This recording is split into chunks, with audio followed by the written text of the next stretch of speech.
Thank you so much, Nivedita. It's great to be here. Again, I have been a regular speaker at Confluence events both in India and the US. And this time I'm delighted to be back virtually with all of you. And thanks to Pari and the team for an amazing job. So I have two great panelists. So I think we'll keep the action going here in a very tight format. So first question is doing more with less. So what does this mean today? I think both your companies are exciting companies, but both of you, along with everybody else, face the COVID crisis and pandemic. So you have to do more with less face time, more with teams that are distributed across the globe from their homes. So can I ask both of you to jump in one at a time as to how the environment has been for both of you at this point in time? So maybe we'll start with you, Sukanya, first.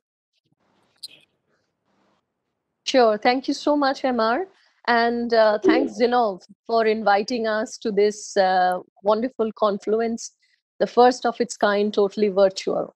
And MR, as you rightly put, COVID-19 has been an unprecedented challenge that has confronted the companies around the globe. And the organizations, they are also taking extraordinary measures, from immediate halt and then crisis management and then adoption of, remote working, recalibrating and also innovating strategies to inspire, encourage, and engage the workforce. The organizations across the globe, at this point must rethink, reimagine, and reconsider how they foster this talent, also delivery the services, and strengthen their organizations through a forward-thinking people strategy. How can they deliver most compelling work experience? The organization's first priority has been, responding to the crisis by ensuring health, safety, and protection of our employees while switching to a virtual work and also education to manage this learning and also figuring out productivity. And I must say, as MasterCard, we've done a phenomenal job. Technology definitely has played a very important role facilitating this seamless collaboration between the teams, the frontline staff, and also our customers. What we are doing is, from town halls, team meetings, new businesses, and also break time shenanigans, everything is being conducted virtually today. We understand how difficult this phase is, for everybody and our customers across the globe, and we are ensuring that safety, security of our employees is paramount, and that's how we are continuing our businesses. Also, we are also ensuring that they are equipped to work remotely with secure network. Sorry about that. With the secure network. And this pandemic, we have continued to adopt real-time responses by protecting all our network, which is the largest payment network in the world, from cyber risks and cyber threats. In terms of our employees, they have shown immense resilience and they have adopted to the critical needs. They continue to innovate and deliver products and solutions, serve our customers, and above all, we are partnering with the government and civil society to support our communities and people in need during this crisis. Great. Thanks, Sukanya. Now, Hari, let's hear from Walmart and what's going on there. Sure. Thank you for having me, Amar and Zana. For us, it's really been around two areas, right? One is, as you know, we are a very heterogeneous workforce. So we have a lot of technologists who work at the home office, and they're really like any other technology provider, right? So we have made the transition to working from home with them to be able to deliver services to our customers while they continue to work from home, leveraging technology. But the other side of our business is our store associates, our associates in our supply chain, in our distribution centers, in our fulfillment centers.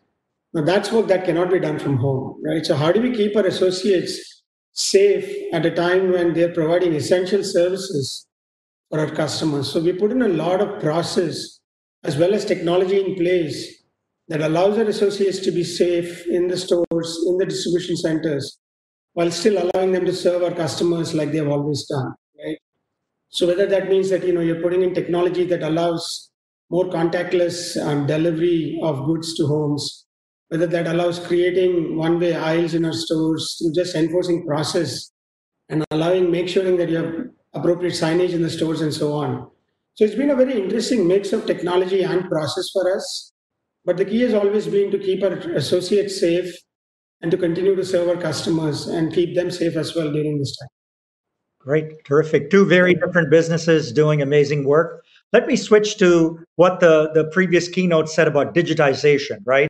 The pandemic has forced all companies to get more and more and more digitized, whether you're in the healthcare business, the retail business, it does an automotive business. Everybody is now digitizing at a pace that Satya Nadella said something in 2 years happens in 2 months, right? So in this, can you guys both talk about both what your companies have done to digitize and keep up also with all the other customers and suppliers digitizing at this rate? Maybe you can start, Hari. Sure. We have been on this journey of digitization for a long time. If you look at retail and e-commerce penetration in the retail market, over the last decade, it went from about 5.5% to something like 19%. In the first 10 weeks of COVID, it went from 19 to 28%. So really unprecedented growth, right? And we've been investing a lot in digitization already, whether that's in the enterprise side or with the customers, right? We believe that omni-channel is the future of retail, meaning that customers are not going to care about whether they're getting their services and goods online or offline, but it's going to be a very, very blended experience in many ways. Journeys that will begin offline will end up online and vice versa. And so what we've been doing is investing a lot in technology that will bring the offline and online experiences, so our store experiences and our e-commerce experiences together like never before. And really, in many ways, what COVID has done for us is really to be able to capitalize that and continue that journey. And because of those investments that we've been making in the past many years, we've really been able to step up and deliver to our customers during this time. So, for example, very quickly, we were able to scale up our stores to also serve as fulfillment centers. So orders that were made online could now be fulfilled from our stores and could reach the customers in a matter of hours. Likewise, for the pharmacy business, we allowed our customers to be able to order online and then pick it up at the curbside without ever having to get out their car and get into a store. So these are just a couple of examples of how we have accelerated our deployment of technology and scaled up technology that was already in development to take advantage, to basically able to serve many more customers very quickly. Great, thanks. Sukanya, what's your experience been? Sukanya? Sorry, you have to unmute yourself. Can you hear me now? Yes. Good, thank you. Well, COVID-19 has changed the way we work, shop, and communicate with people. The notions of speed, convenience, safety, they are being re-examined and redefined. So shoppers they had to adjust to the new challenges, when they are buying everyday supplies amidst the social distancing, remote working, stay-at-home measures, and also efforts to contain COVID-19. So with changing consumer mindset, online shopping and contactless transactions have become imperative in building this business, as well as ensuring that customer loyalty is paramount post COVID also. This also includes that we help people to shop and pay from a safety and comfort of their homes, also allow them to avoid any kind of contact when they are in the stores. It is evident that the adoption of digital and contactless payment, as well as acceptance at merchant locations, is available and continue to grow. We are also seeing in a recent EY survey that 20% of the Kirana stores, the corner stores, they have started leveraging online platforms at a speed that was unprecedented. So that definitely, that change is here to stay. Also, a recent survey by MasterCard, we are seeing 49% of the Indian consumers are planning to make purchases online. Also, the usage of digital payments amongst Indian consumers in the current scenario stood the highest at 75%, followed by China at 63% and Italy at 49%. when the global average is around 45%. So, 78% of the Indians are also saying that the adoption of digital payments um, in the next 6 to 9 months, is not going to change. So going forward, it is imperative that industries and government, work together to maximize the adoption of digital commerce and also make it part of our daily lives. And to strengthen the acceptance of digital payments, there have been various products and innovations that has been there for that. We as a payment provider, we are leading in the markets across the globe. Only recently we have, in partnership with Axis Bank and Worldline, we launched a digital point of sale solution with tap on phone functionality, which allows merchants to accept payments simply using their smartphones. And these kind of innovations are all over. We are also using artificial intelligence in MasterCard decision intelligence solutions and cybersecurity solutions to make sure that we are able to use algorithms and thousands of data points to make our every transaction safe and secure. So the innovations are all around, and the COVID has not deterred the spirit of innovation amongst our employees and our partners. Great. Now, let me ask a follow-up question to both of you. The fact now is digitization has brought heavy workloads, whether it's your data centers in the cloud, whether it's your contact call centers. Everybody has seen increased volume over the past several months. What have your companies done in terms of just the back-end workloads and spikes that occur in your systems? What are some of the things that are changing your thinking in that space? Sukanya, go ahead. Sure. I mean, it has been unprecedented. Almost overnight, all of us went from, going to office every day to work from home. So we have, as an organization, put in a lot of investment over time to enable work from home. Our being a technology company, it was not a very difficult situation for people to actually start working from home. We were used to it. What we were not used to was the volume of entire, in India, about 3,000 plus employees working from home together. So we did invest, in terms of upping our investment. But although at the same time, we continue to maintain our electronic payments ecosystem that provides critical infrastructure, security, products and services to all the banks, merchants, governments, digital giants, electronic and electrical and even telecom providers to enable their end customers, do their commerce seamlessly. So our network allows consumers to access necessities from the comfort and safety of their homes.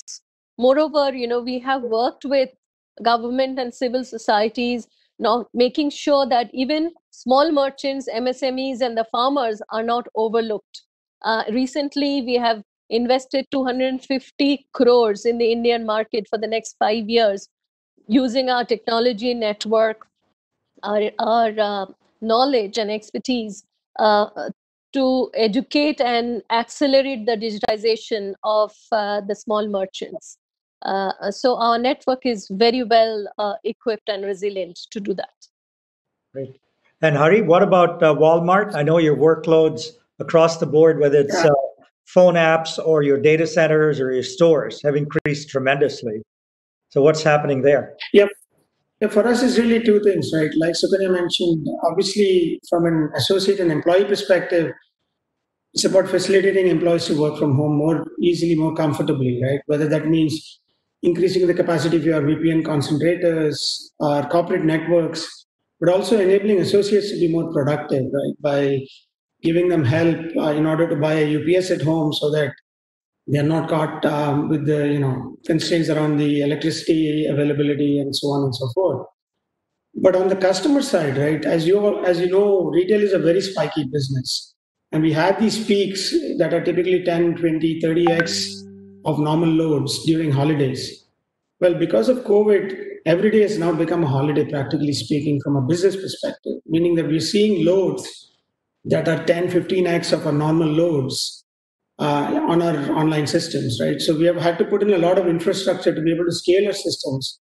We've had to make sure that customers are able to have 24/7 access to those systems and that our backend systems can keep up with it, right? That has meant that we have brought in to bear capacity on both our private and our public cloud environments.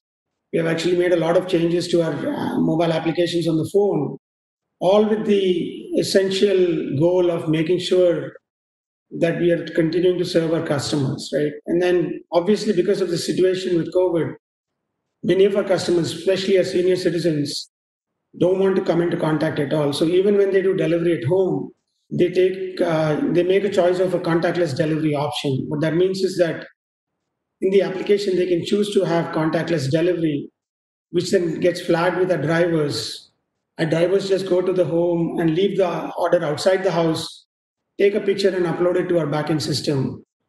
That then triggers an SMS to the customer saying that their order is there outside their home and they can go and pick it up, all without having ever come into contact with everyone. It's safe for our customers, it's safe for our own associates. And this feature was in fact rolled out in a matter of a couple of weeks end to end. And that has really helped our customers stay safe, feel safe, right? More than anything else.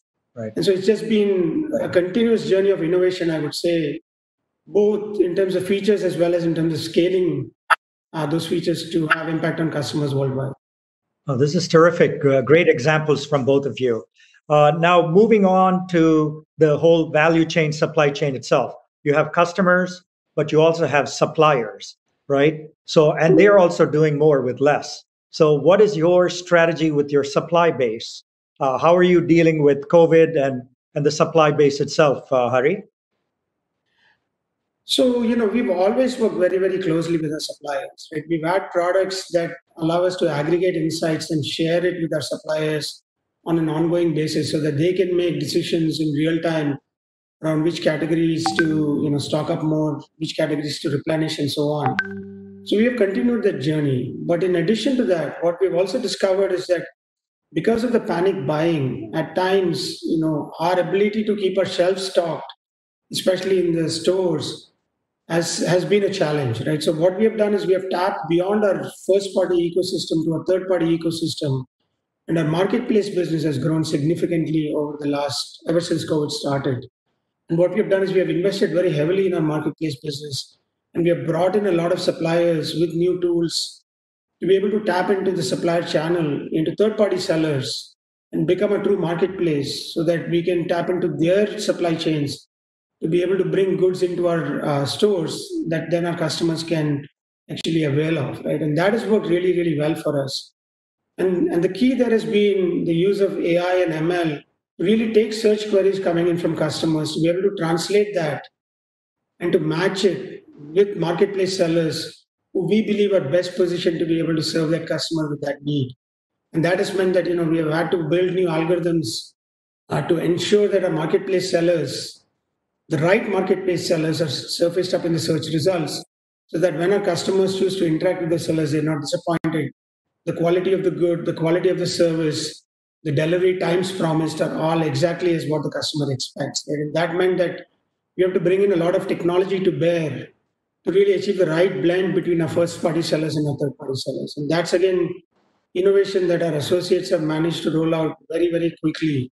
And that's working really well. It's also helped scale up our third party marketplace business, and our sellers are very happy as a result as well. Great, thank you. And Sukanya, what about your merchants? I know if people don't get paid, they're going to be calling you, or if a transaction cannot happen, you're going to hear from them. So how are you managing your merchants, Sukanya? So we are a B2B company, right? We do not deal with the merchants directly. Our banks are the partners, who acquire the merchants. However, we have made great progress in partnership with many players, as well as we have innovated and built a few, products which can directly help our merchants leapfrog in the digital commerce acceptance area. And I gave some examples in my previous question. For example, the 250 crore investment is with in partnership with the Confederation of merchants, small merchants in India, all traders. And that's where we are doing a lot of work educating, training the merchants, and as well as giving them access to digital payment devices. Even beyond the merchants, we are working across the globe with a lot of digital giants in terms of providing them the infrastructure towards their wallets. And that is what is taking the payments to the hands of each and every consumer, to the remotest of countries, making sure that even during this crisis, people have their essentials. Merchants have been our key enablers to promote digital giants. So a lot of our data solutions, our knowledge and expertise have gone in, making sure that they are trained and they have all the access to the digital payments means and devices to help them stay afloat. I'm sure our bank partners are doing, and it has been well established. It's not just COVID. It was already there that the merchants always got their cash flow addressed in a much faster way because of the digital payments framework we have. Great. Thank you so much. This has been a fascinating discussion. It's great to see large companies like MasterCard and Walmart really be agile and nimble and be resilient. So once again, I want to thank you, Sukanya and Hari, for participating. And I want to hand this back, keep the trains running on time or the cars running on time. I'll hand it back to the Zinnov team. So thank you so much.